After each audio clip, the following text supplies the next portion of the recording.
그 다음에 이유로 또 들고 있는 게 생산성, 낮은 노동 생산성이 있는데 역시 이거는 디지털화랑 조금 연결이 많이 되는 거죠? 일본이 낮은 노동 생산성은 이제 방금 얘기했던 몇 가지가 있는데, 예를 들어서 IT화가 잘 안 되어 있다. 네. IT 인재가 상당히 부족하다, 이거 하나고, 또 하나는 노동자들에게 재교육을 시키는 거, 교육비가 굉장히 열악해요. 교육비가요?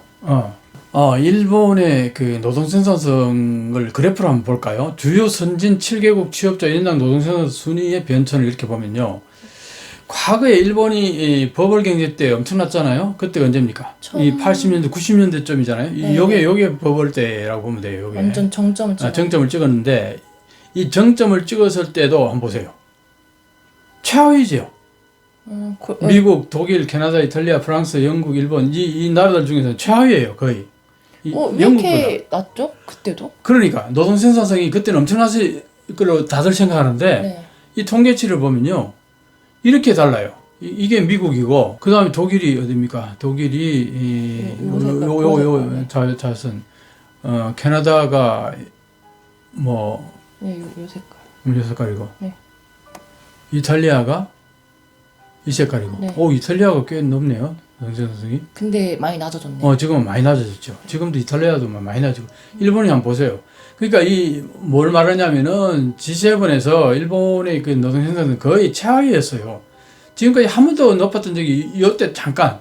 이것도 버블 때문에 그랬을 거라고 봐요. 그러니까 이게 노동 생산성이 이렇게 낮다는 거, 과거에 일본은 버블 때는 엄청났을 거라고 생각하는데 그렇지 않다는 거예요. 이게 경제학자들이 이걸 지적을 하더라고요. 그건 진짜 의외네요. 의외죠. 네. 또 하나 보여드릴까? 네. 이게 공익재단법인 일본 생산성 본부에서 이렇게 그래프를 이렇게 그린 거예요. 이것도 마찬가지예요. 이게 보세요. 이게 일본이 바닥이잖아요, 바닥. 이게 미국이고, 제일 위가 미국. 그 다음에 뭐 프랑스, 그 다음에 독일, 점선, 그 다음에 이탈리아. 뭐 이렇게 보세요. 전부 다 위잖아요. 일본이 최하위죠. 그러게요. 이걸 다들 몰라 할 거예요, 아마. 이거 처음 볼 거예요, 이거. 왜냐면은 노동 생산성이 낮아진 거는 이제 그 90년대 그냥 이후 천천히 낮아졌다고 생각을 했는데 네. 비교해 보면은 그때도 낮았던 거네요. 그러니까 네. 항상 봐봐요. 이 수치라는 게 20에서 거의 머물잖아요. 이 부분은 아마 대부분의 한국인들은 모를 거예요. 네, 맞아요. 일본이 과거에 좋았을 때는 아마 이 정도 올라갔을 거라고 생각하는데 전혀 그렇지 않다는 게 이게 엄청나게 중요한 얘기입니다. 그게 이게 뭘 말하냐? 일본은 변화가 없었는데 버블이었다는 거예요. 버블. 네. 버블을 가지고서 그때가 엄청나게 잘 나갔다고 계속 옛날이요. 이거는 일본이 빨리 벗어나야 되는 거예요. 이게 그렇지 않다는 걸 제대로 빨리 깨우치고, 일본이 한 번도 제대로 생산성이 높아진 적이 없었다. 이걸 빨리 깨우쳐야 된다, 이 얘기를 하는 거예요. 거기에다가 이런 상황이었는데, 이제 지금 와가지고는, 뭐, 대부분의 선진국들은 다, 이 IT화, 디지털화가 엄청나게 발전했잖아요. 그쵸. 한국에도 그렇고. 그렇죠. 그런데 일본은 아직 그게 안 되어 있다는 거예요. 디지털청을 재작년에 9월 달에 만들었는데, 너무 문제가 많죠. 그게 지금 제대로 기능합니까? 네. 안 하잖아요. 네. 그때 만들 때는 앞으로 300년을 내다보고 엄청난 막 야망을 갖고 만들어가지고 막 그랬는데, 그 뒤로 걸어오는 거 보면 일본 정부가 지금까지 그 잃어버린 30년 걸어오는 그 맥락하고 거기서 하나도 벗어나는 게 없어요. 그러니까 맨날 거기에서 도드립하는 거예요, 일본이. 그리고 또 하나는 이제 일본에서 30년 동안을 가격을 올리자는 얘기를 못 했어요, 기업들이. 30년 동안이요? 거의 뭐 그렇다고 봐요. 그 30년 동안 가격이 안 올랐잖아요. 네, 그죠. 그 왜 그러느냐 하니까 그게 묘한 게 있어요. 그 컨설터들이 그런 얘기를 한다는 거예요. 기업에다가 가격을 좀 올려도 되겠다. 이 정도 기술력이고 이 정도 제품이면은 지금 가격보다는 좀 더 올려봐도 되겠다. 이렇게 얘기해도요, 안 올리나요? 스스로 안 올린다는 거예요. 왜요? 그게 문화가 돼버리는 부분도 없잖아요. 오랫동안 그러다 보니까.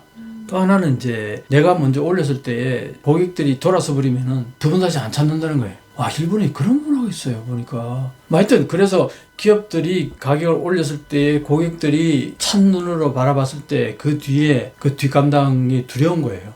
그것 때문에 안 올린다고? 그런 부분도 꽤 있다고 그렇게 얘기합니다. 컨설턴트들이 그런 얘기를 한대요. 그런데 보세요. 최근에 한 1, 2년 사이에 물가가 팍팍 올라가잖아요. 그쵸. 가격을 올리잖아요. 왜 올렸겠어요? 다들 올리니까 같이 이제 올리는 거예요. 나만 타겟이 될 이제 두려움이 없는 거예요. 같이 올리면은 다 올리는. 근데 왜 같이 올리느냐? 하도 외부에서 수입에 들어온 물가가 비싸니까 안 올 수가 없는 거예요. 그러니까 너나 할 것 없이 이거는 올리는 게 어떻게 보면 일반 국민들 입장에서도 안 올 수 없겠다 인식이 다 되니까 네네. 공유가 되는 거야. 그러니까 같이 와라라 다 올리는 거지. 그동안 나만 올렸다가 집중 파워를 받을까 봐 못 올리고 있어요. 두더지 잡기 비슷해. 두더지 잡기 알죠? 네. 두더지 혼자 태우면 세망치 두들기잖아. 네. 내 회사에서 내 물건만 만약에 가격 올렸다. 네. 그거 두더지 철퇴 맞듯이 맞을까 봐 쉽게 못 올렸다는 거예요. 그런 것도 있죠. 그런 것도 있다는 거예요. 원인이 참 많네요. 임금 올리지 못하는 원인이 진짜 많았죠, 지금까지. 네. 올리지 못할 만한 이유가 충분히 많은 것 같아요. 뭔가. 설득력이 있죠. 네. 그런데 문제는 뭐냐? 네. 근데 문제는 뭐냐? 지금 임금을 올리려고 하죠. 네. 기시다 총리도 올려라 올려라고 막 그 독려를 하는데 기업들이 아니 무슨 뭐 노동 생산성이 올라가야지 올릴 거 아니에요. 네. 방금 얘기했죠. 노동 생산성이 안 올라가는 거예요. 그러니까는 그냥 아예 애초에 시작을 못 하는 거예요. 그러니까 그게 디지털화가 안 됐기 때문에 그렇다는 거예요. 아날로그는 아무리 코스트를 절약하고 뭐 해도 이게 별로 안 올라가요. 근데 디지털은 이게 부가가치가 엄청난 거예요. 어떤 건 100배도 되고 어떤 건 10,000배도 돼요. 그렇죠. 그러니까 디지털화 해가지고 어떤 한 사람이 10,000배로 올려버리면 나머지 사람들은 덤으로 같이 올라갈 수 있잖아. 네. 그걸로 생산성이 그렇게 높아져 버리면. 그러니까 한 기업에 천재 같은 어떤 디지털화 그런 천재가 있어가지고 20-30만 명 먹이 살린다는 얘기가 나오는 거예요. 이게 미국이 그렇잖아요. 구글이라든가. 미국이 참 많죠. 그런 천재들이 수십만 명을 먹이 살리고 수백만 명 먹이 살리는 거야. 근데 일본은 그런 기업이 없는 거예요. 그러니까 생산성이 안 올라가는 거야. 안 올라가니까 임금 못 올리는 거죠. 임금 못 올리니까 어떻게 돼요? 그러니까 이제 더 악순환이 되는 거예요, 계속.